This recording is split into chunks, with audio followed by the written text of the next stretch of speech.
A mensagem de hoje está em Mateus 2. Eu quero pedir a você se conectar, achar aí na sua Bíblia. Mateus 2, a partir do versículo 1. Mateus é o primeiro evangelho. Palestina, sob o domínio romano, o rei Herodes era o grande governante da Palestina, colocado pelos romanos. Ele tinha que garantir que a coisa ficasse em paz, tranquila. E é interessante que quando você lê o relato de Mateus, naturalmente a gente compara com o relato de Lucas, que é o mais conhecido sobre o Natal. Os primeiros adoradores, segundo Lucas, foram os pastores. Os pastores eram judeus, eram pobres, iliterados, eram pessoas simples da população e que não podiam nem testemunhar na corte, eles não eram cidadãos. Esses foram os primeiros adoradores. Aí você vai em Mateus, e você tem Marcos, escreve primeiro, depois Lucas, depois vem Mateus, e João é o último a escrever. Quando você vai em Mateus, você descobre que Mateus escolhe colocar no relato do nascimento de Jesus, não os pastores.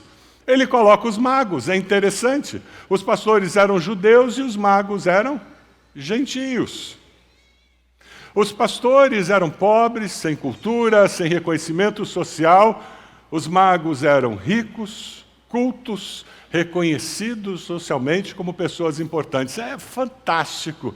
Quando você lê o relato do nascimento de Jesus nos evangelhos, fica claro desde o começo que Deus não faz distinção entre os seres humanos. Amém. Todos foram criados à sua imagem e semelhança. O evangelho não consegue conviver com preconceitos. Jesus veio para toda pessoa que existe, que foi criada por Deus. Amém. Os magos, interessante que eles reconheceram a Deus, um mover de Deus, na natureza. Eles viram uma estrela e eles entenderam que aquela estrela era Deus falando com eles. A gente chama em teologia isso de revelação natural. Os céus proclamam a glória de Deus. Não é isso que a palavra de Deus nos fala? Deus está se revelando em todo lugar, para todas as pessoas, todo o tempo. A questão é se as pessoas percebem ou não a presença de Deus, o mover de Deus ao seu redor. O assunto de hoje é sobre essa temática de como nós podemos perceber o mover de Deus, podemos refletir nas coisas que acontecem ao nosso redor. Lembra da história de Maria? O tempo todo no relato do Evangelho, quando a situação chega perto de Maria e acontece algo que ela não consegue explicar, o que o evangelista fala? E Maria guardava essas coisas no coração, ou seja, ela ficava ruminando. Não entendi bem, mas eu sei que Deus é poderoso.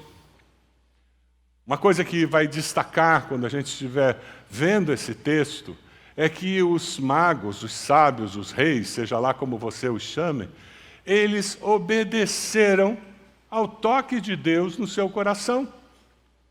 Eles tinham uma promessa, eles sabiam, ouviram falar sobre isso, provavelmente resíduo da presença de Daniel no exílio.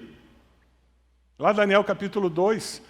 E essa presença de Daniel no exílio deixa o relato de que uma estrela vai indicar o caminho, o lugar onde o Salvador do mundo nasceria, o Rei dos Reis, o Senhor dos Senhores, o Todo-Poderoso. E eles tinham esse relato. E eles viram a estrela e eles escolheram obedecer. Na realidade, os magos creram sem ver. Eles creram sem ver. É apenas uma estrela. Nós temos em nossas mãos uma biblioteca com 66 livros, que é a Bíblia. Nós temos muito mais do que ele. Nós temos mais do que os magos, porque nós temos o Espírito Santo falando conosco, nos convencendo da justiça, do pecado, da justiça e do juízo, nos lembrando de tudo que Jesus ensinou. E a questão é se nós queremos obedecer. Se nós vamos crer que de fato existe um mover de Deus ao nosso redor. Vamos ver um filme que fala a história dos magos. Eu vou tentar encontrar um canto para ficar escondido. Vocês aqui me perdoem, mas eu sou grande e vou tapar vocês.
Eu gosto muito de presépio. Nós temos lá em casa vários presépios pela sala.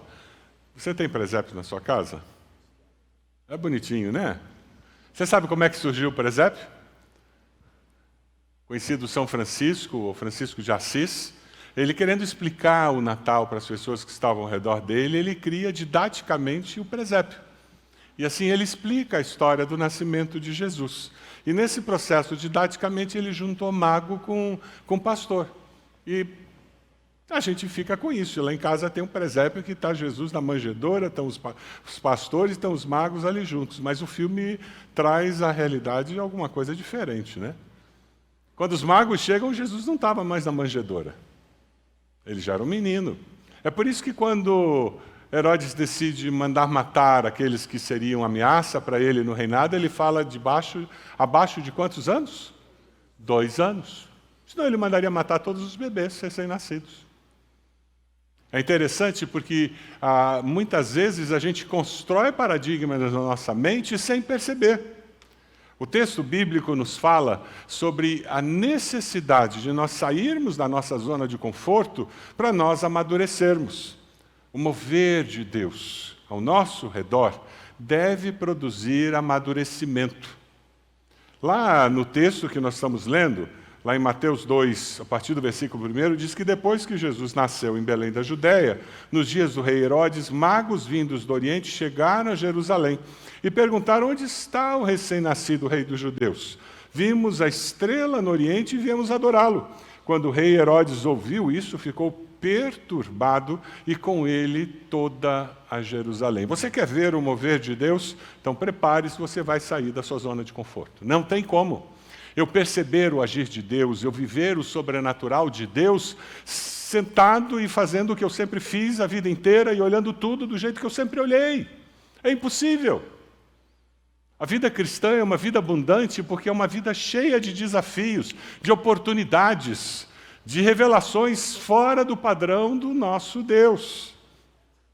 Os magos vieram do Oriente, e se você fosse um dos magos, e você visse uma estrela que levava na direção de Israel, durante aqueles 7 dias que eles caminharam, jornada longa, eles vieram lá da região onde provavelmente hoje é o Iraque, e eles vêm caminhando, correndo risco de ser assaltado, e ele caminha na direção de Israel, daquela terra. Você ia para onde? No seu raciocínio, na sua mente você pensaria o quê? Vou para o Palácio do Planalto em Brasília, óbvio. Não é assim. É um paradigma simples que nós temos na nossa mente. Se tem um rei, o rei vai estar no palácio, vai estar lá em Jerusalém, e eles foram para lá. E eles chegaram e conversaram com Herodes. Herodes se assustou, e ele disse: vimos a sua estrela no Oriente e viemos adorá-lo. Eles conheciam a promessa da estrela. Eles sabiam que um rei havia nascido porque tinha uma estrela no céu.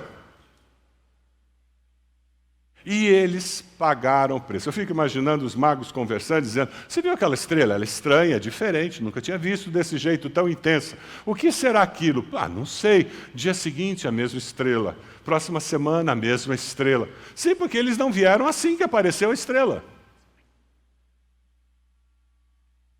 Até que um disse: eu me lembro daquela história de Daniel que ele falava, será que é aquela estrela? Ele disse: vamos estudar. E começaram a estudar e discutir. E um queria ir, o outro não queria. Não é assim quando a gente está fazendo uma viagem em grupo? Já está planejando as férias da família? Um quer ir para a praia, outro quer ir para a montanha, um quer levar a prancha de surf e não cabe no carro, o outro quer levar uma bola desse tamanho porque não pode parar de fazer ginástica. Já viu esses dramas em família? E é desse jeito mesmo. Eu fico imaginando os 3 discutindo e finalmente eles concordaram: temos que ir. E foram. Eles pagaram o preço, saíram da sua zona de conforto para ver o que Deus estava fazendo. Nesse Natal, qual é o preço que você tem que pagar? Qual é a mudança, o risco que você tem que correr para ver o mover de Deus na sua família, na sua vida? Como nós precisamos estar dispostos a dar passos de fé, a correr riscos, por entender que vale a pena fazer isso. Porque quando eu faço isso, Eu abro as portas da oportunidade na minha vida para Deus se manifestar de uma forma sobrenatural. Eu consigo me libertar das minhas inseguranças, que foi o que fez Herodes reagir como ele reagiu no versículo 3. Ele ficou perturbado. Herodes era um líder muito inseguro. Qualquer movimento, qualquer coisa, ele mandava matar. Porque ele tinha medo de que qualquer agito na sociedade fizesse com que os romanos tirassem ele do poder. O mover de Deus sempre produzirá crescimento, amadurecimento, quebra de paradigmas e nos levará a ter uma nova visão. Foi o que aconteceu com os magos.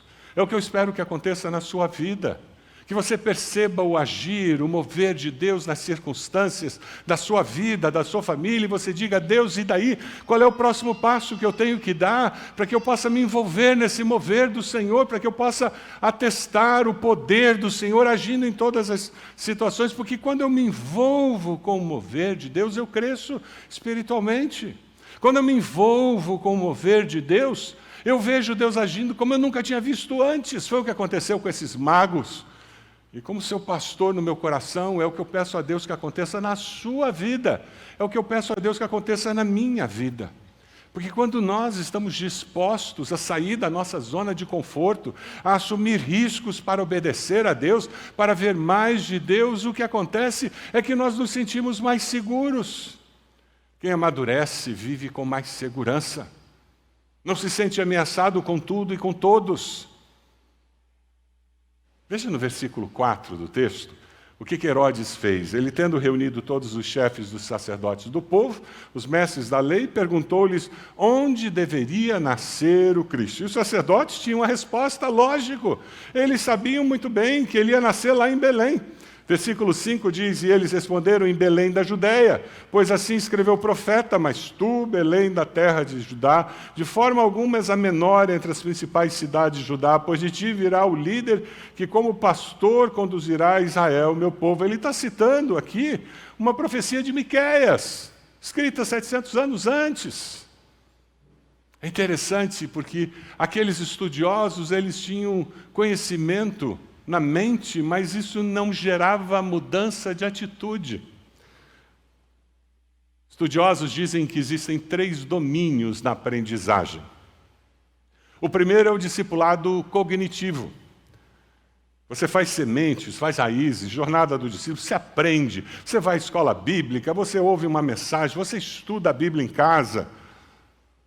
E é importante esse discipulado cognitivo, do entendimento, do conhecimento.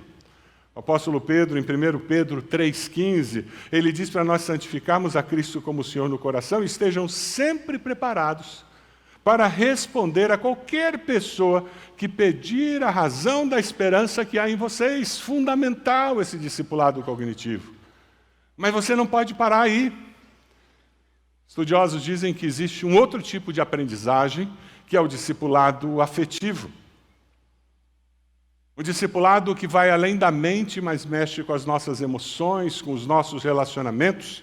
E aí você vem na segunda-feira, participa do Celebrando a Restauração, você participa desse ministério que tem abençoado tanta gente, você participa de um grupo discipular, e com esse grupo discipular você cresce em amizade, em conhecimento das pessoas, você se sente abraçado, apoiado, amparado, e com isso você cresce. Aquele conhecimento cognitivo, aquela informação que você tinha aqui, ela baixa para o coração.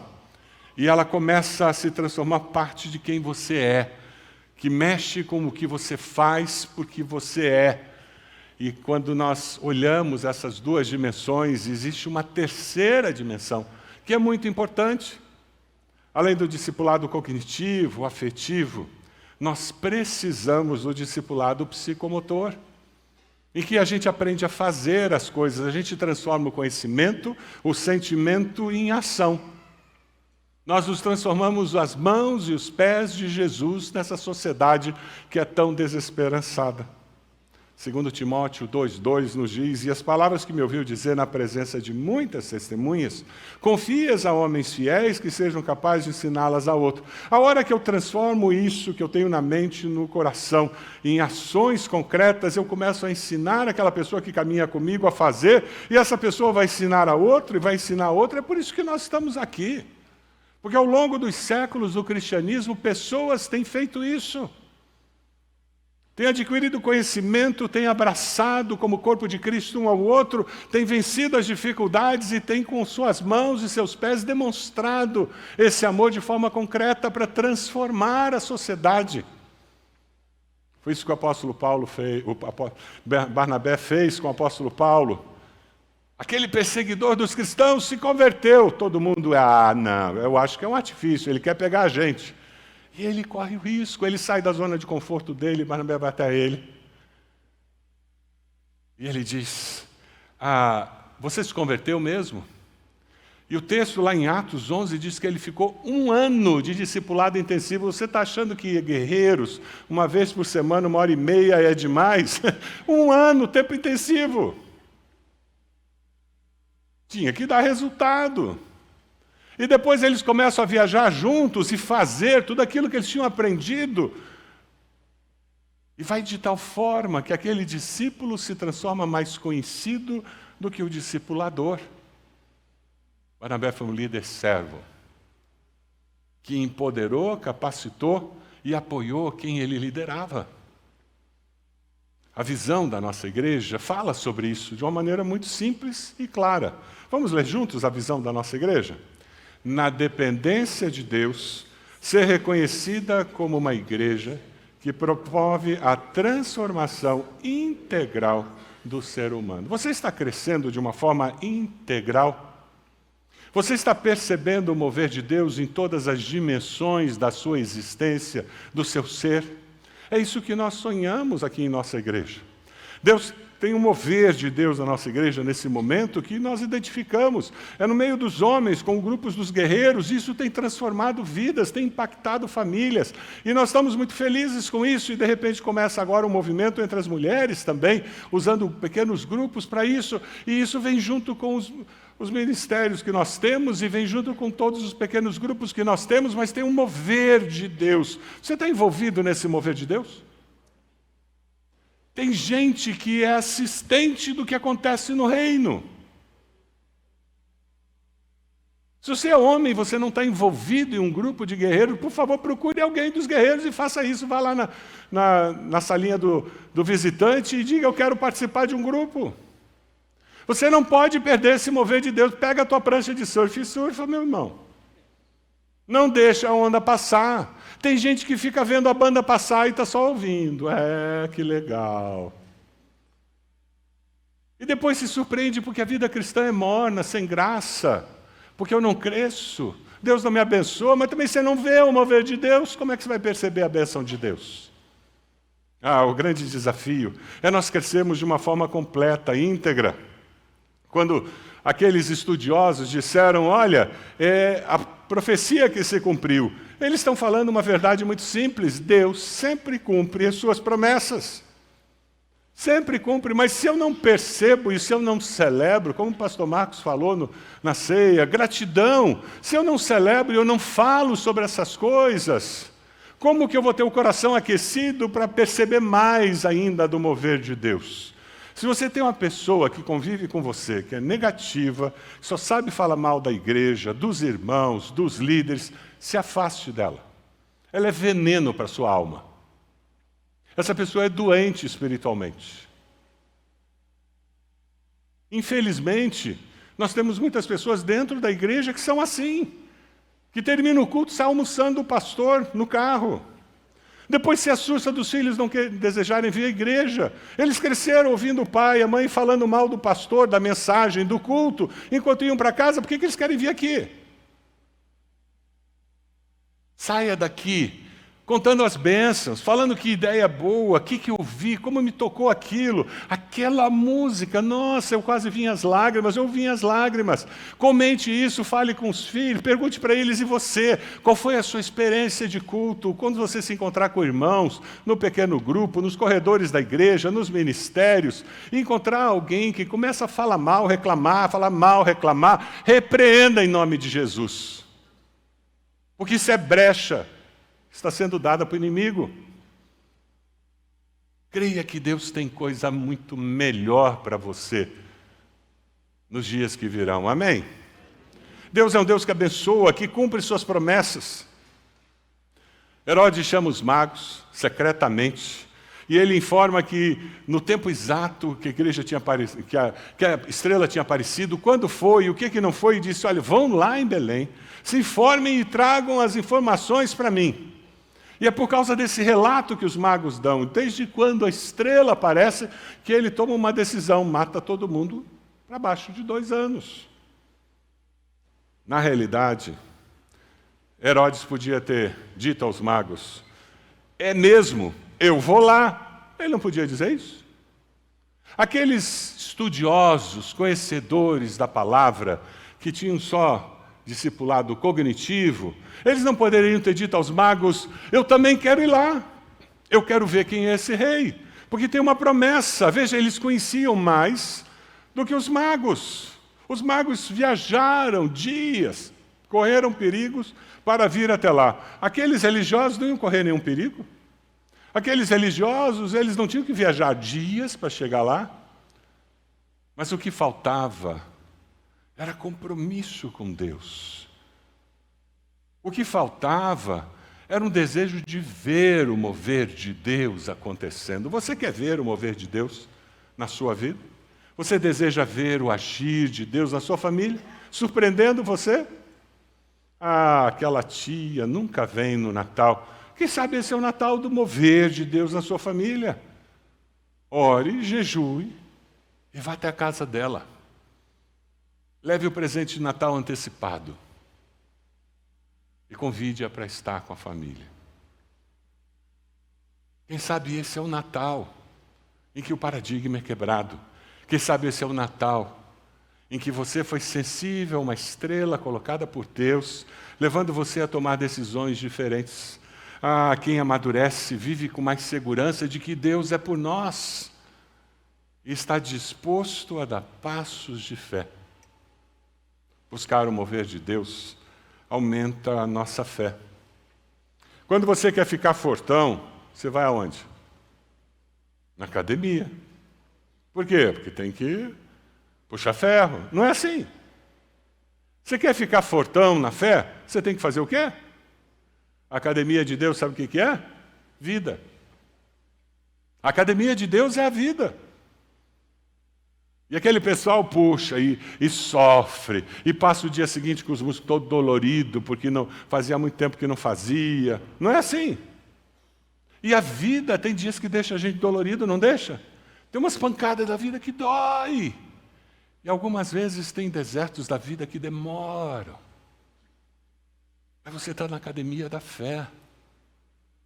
Você está sendo exercitada para confiar mais, para amar mais, para estar disposto a dar mais passos de fé, correr riscos, aproveitar oportunidades. Por quê? Porque Deus está com você. Amém? Todos nós, quando aceitamos Jesus, nos inscrevemos na academia da fé. Para fortalecer os músculos da fé, você tem que exercitar. Sentar numa igreja todo domingo vai deixar você fora de forma. Ficar assistindo só pela internet os cultos vai deixar você fora de forma. Porque a fé cristã é uma fé relacional, comunitária. Não tem como viver a fé cristã só atrás de uma tela. Eu preciso pegar em pessoas, eu preciso ver pessoas, interagir com pessoas, servir com pessoas. Ah, como nós precisamos, irmãos. Precisamos crescer nessas 3 dimensões do discipulado. O que eu acho interessante no versículo 9 é que os magos chegaram em Jerusalém. Provavelmente eles pararam de olhar para o céu, eles já tinham chegado onde tinham que chegar, não é verdade? Interagiram com o rei. Aí disseram que era num outro lugar. O que eles fizeram? Levantaram a cabeça de novo. O que estava lá no céu? A mesma estrela. Quem sabe o desafio que você tem hoje é levantar a cabeça de novo. Você está olhando para baixo. Você está olhando sem expectativa de que Deus vai se revelar. O desafio para você hoje é que você levante os olhos. Eleva os meus olhos para os montes, de onde me virá o socorro. O meu socorro vem do Senhor, que criou os céus e a terra. Salmo 121. Ah, como você precisa fazer isso, como eu preciso fazer isso, porque a estrela continua lá, a estrela continuou a guiá-los. E o versículo 11 aparece o que nós vimos no filme. Ao entrarem na casa, viram o menino com Maria, sua mãe, prostrando-se, o adoraram. Então abriram os tesouros e lhe deram presentes: ouro, incenso e mirra. Deram 3 presentes. Quantos eram os magos? Quantos eram os magos? O texto bíblico fala que eles deram o quê? 3 presentes. Quantos eram os magos? Ô, desgraça, paradigma brota na cabeça da gente. A Bíblia não diz que eram 3 magos. É o presépio que coloca 3 magos, que são 3 presentes. Foi Francisco de Assis que fez isso.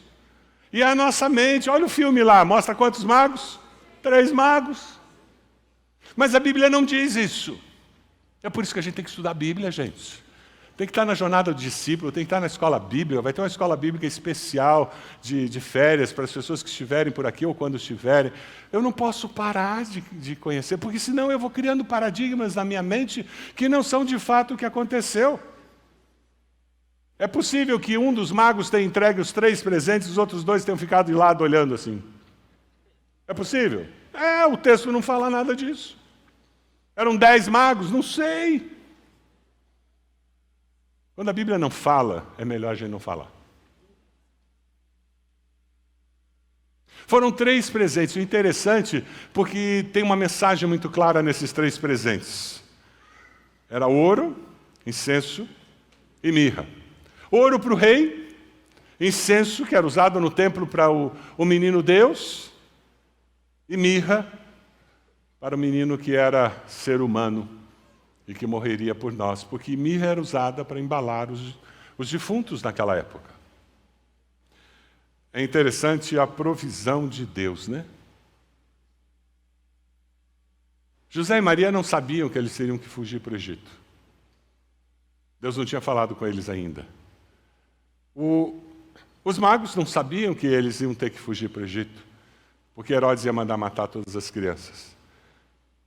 Mas o Deus provedor, que continua a ser o mesmo hoje em dia, deu ouro, incenso e mirra.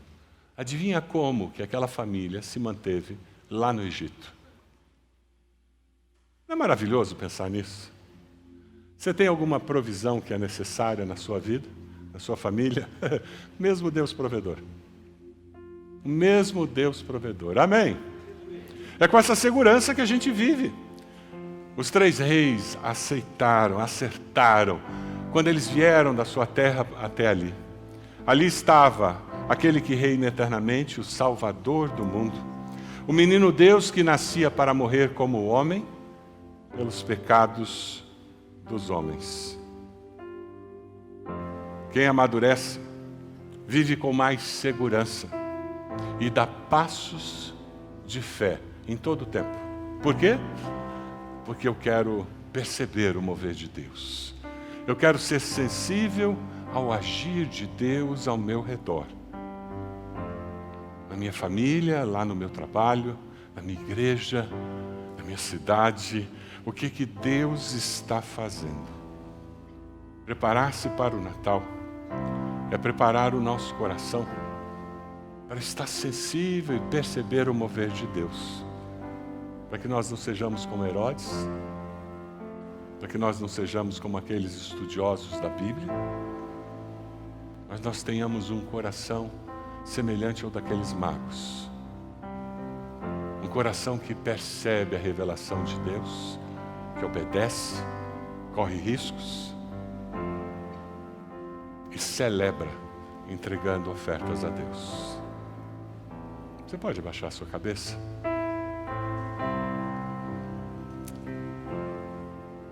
A decisão do seu coração hoje poderia ser: eu decido crescer e amadurecer espiritualmente.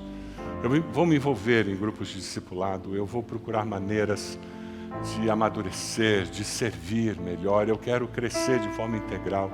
É essa a sua decisão hoje? Diga isso para Deus. Deus, eu quero crescer ainda mais, Deus. 2022 foi um ano muito abençoado. Eu percebo a mudança que o Senhor fez na minha vida e eu quero mais em 2023. Diga isso para o Senhor.